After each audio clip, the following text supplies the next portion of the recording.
There comes a moment in personal development when the familiar becomes foreign and the comfortable becomes constraining. This transformation does not announce itself with fanfare or celebration. Instead, it arrives quietly, manifesting first as a subtle discomfort with conversations that once engaged you, then progressing to a profound sense of disconnection from patterns that previously defined your existence. You find yourself standing at the threshold between who you were and who you are becoming. And this liminal space proves both liberating and isolating. The philosopher who perhaps best understood this phenomenon spent his life examining the tensions between individual authenticity and social conformity. His work revealed that genuine psychological strength emerges not from following prescribed paths, but from the courage to question fundamental assumptions about existence, morality, and meaning. This questioning inevitably creates distance between the questioner and those who prefer the security of unexamined beliefs. When you begin developing genuine intellectual independence, something curious happens in your social environment. Conversations that once flowed easily become strained. Friends who previously sought your company grow distant. Family members express concern disguised as caring, but rooted in discomfort. What you are witnessing is not personal rejection, but rather the natural response of the system encountering an element it cannot easily categorize or control. This resistance from your environment serves as confirmation that authentic change is occurring. Surface-level modifications to behavior or temporary enthusiasm for new ideas rarely provoke such reactions. Only when transformation reaches the foundational level of values and worldview does it generate this kind of systemic pushback. The discomfort others experience in your presence reflects their own unexamined assumptions being indirectly challenged by your evolution. Consider how most people construct their identities through external validation and social mirroring. They adopt beliefs, behaviors, and aspirations that align with their immediate environment, finding security in conformity and comfort in consensus. When someone within their sphere begins operating from internally generated principles rather than externally imposed expectations, it disrupts the implicit agreement that maintains social equilibrium. The path towards psychological autonomy requires embracing a fundamental paradox. The very qualities that enable genuine strength and independence are often perceived as threatening or problematic by those who have not undertaken similar internal work. Clarity of thought appears as arrogance to those who prefer ambiguity. Emotional resilience seems like coldness to those who conflate vulnerability with intimacy.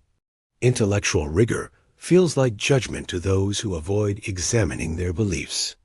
This misperception creates a challenging dynamic.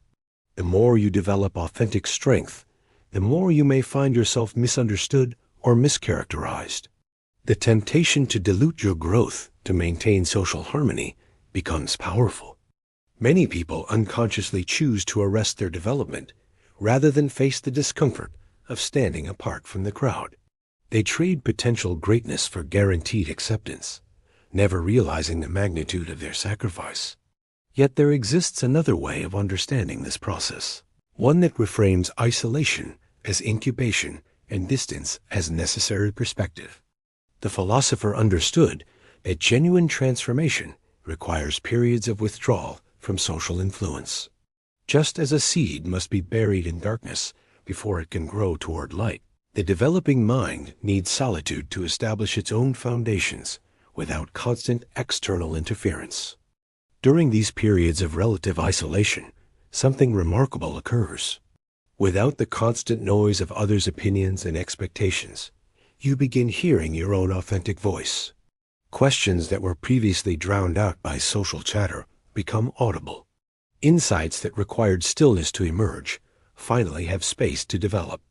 The initially uncomfortable silence transforms into fertile ground for genuine self-discovery. This process of internal development challenges one of modern society's most persistent myths, namely that growth occurs through accumulation rather than elimination. Popular culture promotes adding skills, knowledge, relationships, and experiences as the path to fulfillment. Yet profound transformation more often requires subtraction, removing layers of conditioning, releasing outdated beliefs, and dissolving false identities that obscure authentic self-expression. The concept of creative destruction applies as much to psychological development as to economic systems. Before new neural pathways can establish themselves, old patterns must be disrupted. Before authentic values can guide behavior, inherited beliefs must be examined and often discarded. Before genuine strength can emerge, the scaffolding of external validation must be dismantled. This demolition phase of growth often feels like regression or loss, yet it serves as necessary preparation for reconstruction on firmer foundations. Understanding suffering's role in development represents another crucial insight.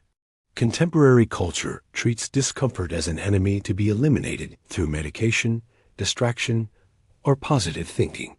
This avoidance strategy, while temporarily soothing, prevents the transformative potential of difficulty from manifesting.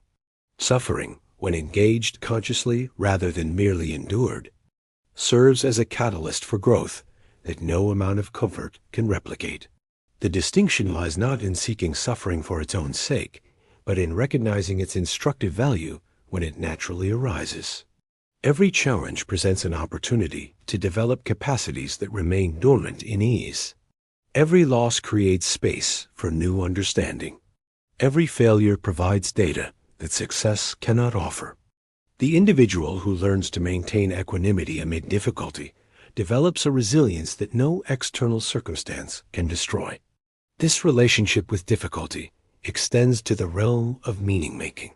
For millennia, humans have sought to understand their purpose through reference to external authorities, whether religious, political, or cultural. These frameworks provided ready-made answers to existential questions, offering comfort through certainty and belonging through shared belief. Yet as these traditional structures lose their binding power, individuals face the daunting task of creating meaning without predetermined templates. You become free to discover or create purposes aligned with your authentic nature. When no doctrine defines your values, you can develop ethics based on examined experience rather than inherited prejudice. When no tradition determines your path, you can forge directions that previous generations could not have imagined. This freedom brings tremendous responsibility. Without external structures to blame for disappointment or failure, you must accept full ownership of your choices and their consequences. This accountability, while initially overwhelming, becomes the foundation of genuine empowerment. Every decision becomes an expression of will rather than compliance. Every action reflects personal agency rather than programmed response. Every outcome, whether favorable or not, contributes to learning rather than victimhood. The individual who accepts this responsibility undergoes a fundamental shift in orientation. Rather than asking what life owes them, they ask what they can create. Rather than seeking permission, they take initiative. Rather than waiting for conditions to improve, they work with current reality while building toward envisioned possibilities. This proactive stance generates momentum that passive hoping never achieves. Yet this transformation does not occur in isolation from others, even when it requires periods of solitude. The developing individual continues to exist within social systems, though their relationship to these systems fundamentally changes. Rather than unconsciously conforming to group dynamics, they consciously choose when and how to engage. Rather than automatically adopting collective values, they evaluate which shared principles align with personal truth. This selective engagement often appears as aloofness or superiority to those operating from conventional social scripts. The individual who no longer needs constant validation seems arrogant to those who crave approval. The person who questions group assumptions appears contrarian to those who find security in consensus. The one who maintains boundaries seems selfish to those who define themselves through others' needs. These misperceptions create genuine challenges for the developing individual. Human beings are inherently social creatures, and complete isolation from community carries its own risks. The key lies in finding or creating relationships that support rather than suppress growth. This often means releasing connections that demand conformity while cultivating those that celebrate authenticity. Quality becomes more important than quantity, depth more valuable than breadth. The process of building mental strength also requires examining the stories we tell ourselves about strength itself. Popular culture often portrays strength as unwavering confidence, constant positivity, or aggressive dominance. These caricatures obscure the more nuanced reality of genuine resilience.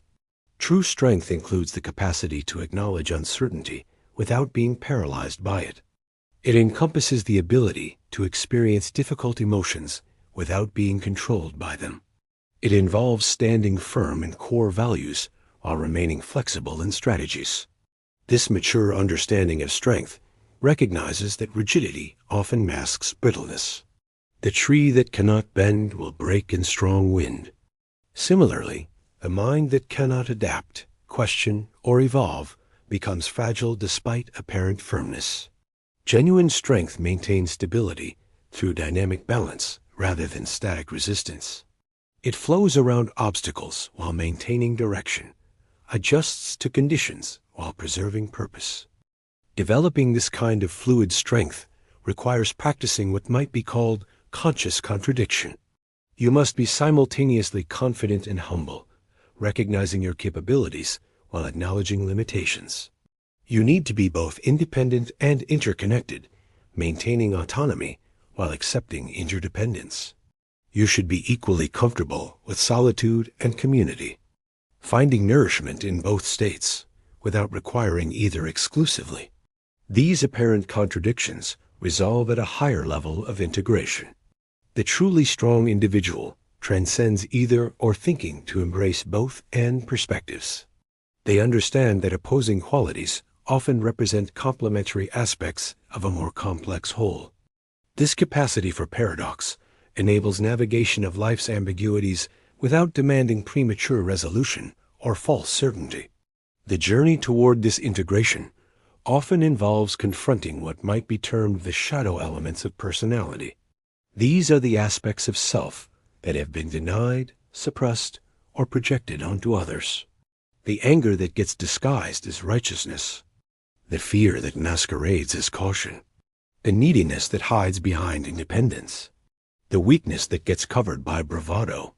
Acknowledging and integrating these shadow elements requires tremendous courage, as it means admitting to qualities that may contradict our preferred self-image.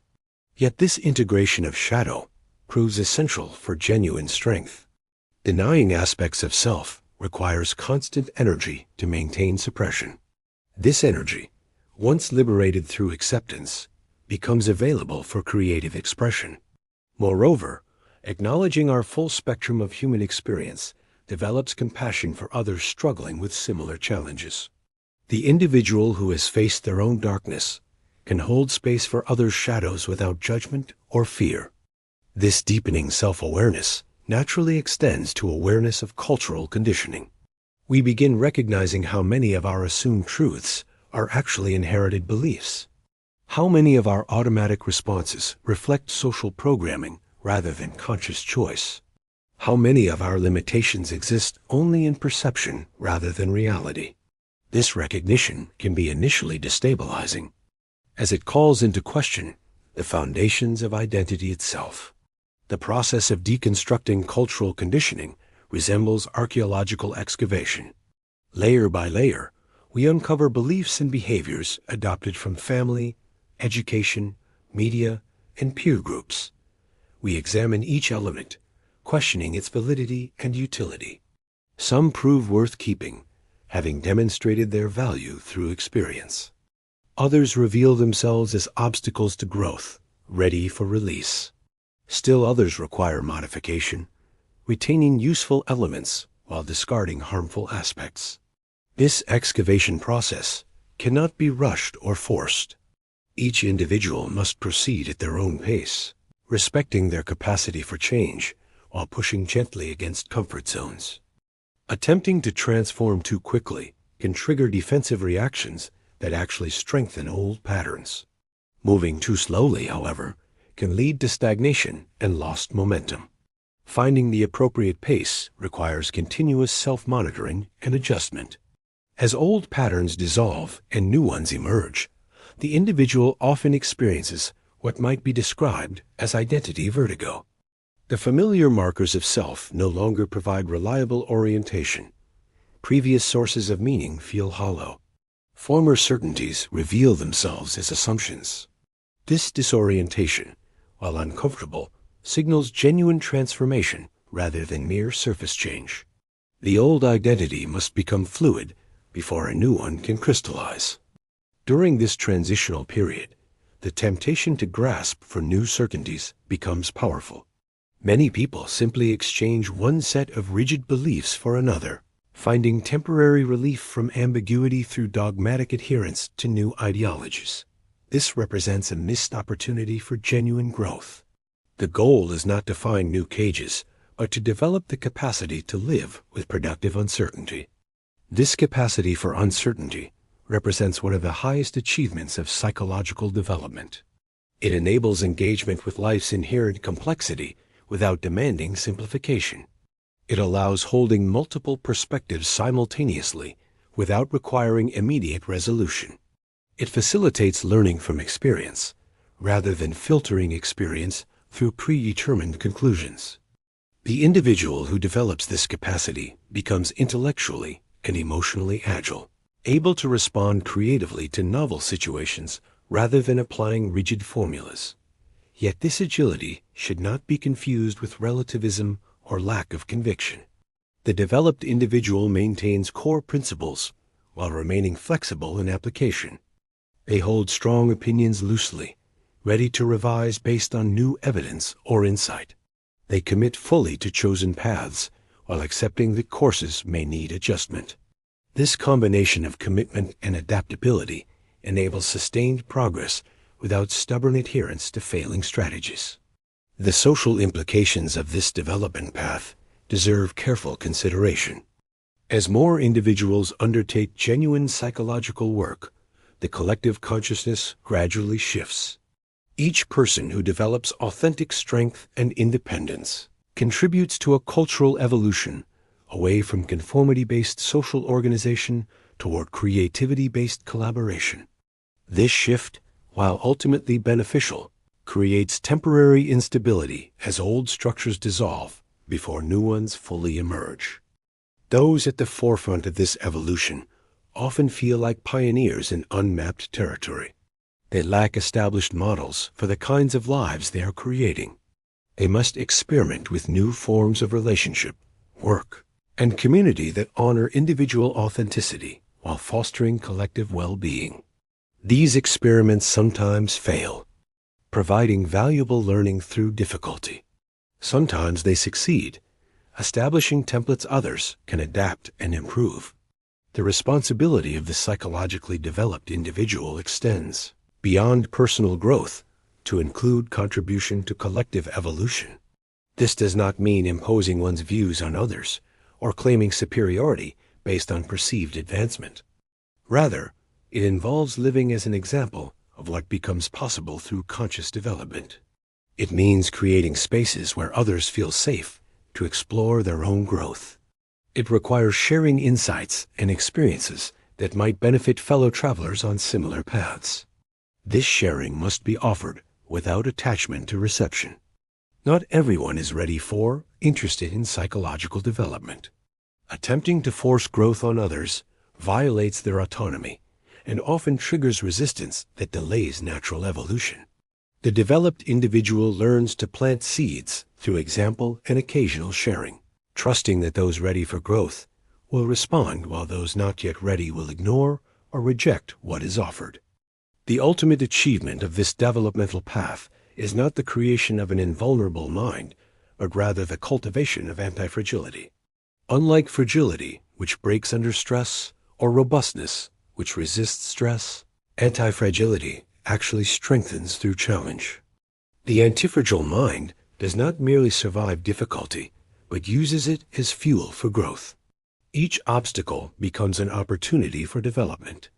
Each setback provides data for improvement. Each crisis catalyzes transformation. Developing anti-fragility requires embracing a fundamental reorientation toward difficulty. Rather than viewing challenges as threats to be avoided, they become weights that build psychological muscle. Rather than seeing failure as shameful defeat, it becomes valuable feedback for course correction. Rather than treating criticism as attack, it becomes potentially useful information for blind spot awareness. This reframing does not make difficulty pleasant, but does make it productive. The individual who achieves this level of development no longer fears the judgment of others because they have developed internal metrics for self-evaluation. They no longer require external validation because they have cultivated self-validation based on aligned action rather than others' approval. They no longer need others to understand their path because they understand it themselves and recognize that each person must walk their own way.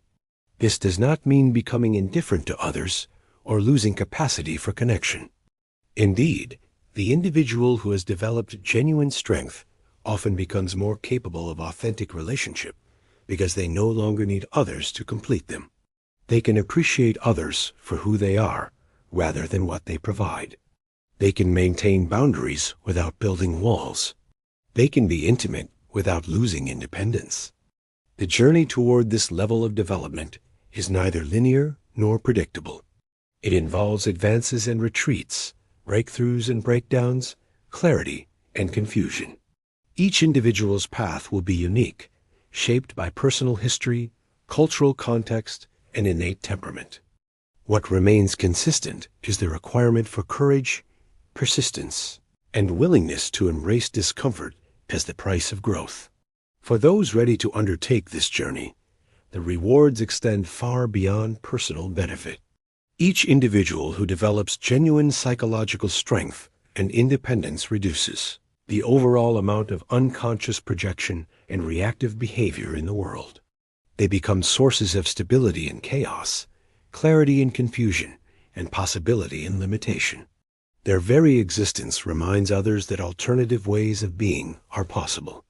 The choice to pursue this path cannot be made lightly. It requires sacrificing the comfort of conformity for the challenge of authenticity. It demands releasing the security of external authority for the responsibility of self-direction. It involves trading the warmth of unconscious belonging for the sometimes cold clarity of conscious engagement. These trades are not easy, and many who begin the journey turn back when they fully grasp what is required.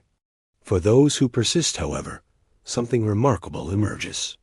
Not a perfect being immune to suffering or doubt, but a human who has learned to dance with difficulty, to create meaning from chaos, and to maintain integrity despite pressure to compromise.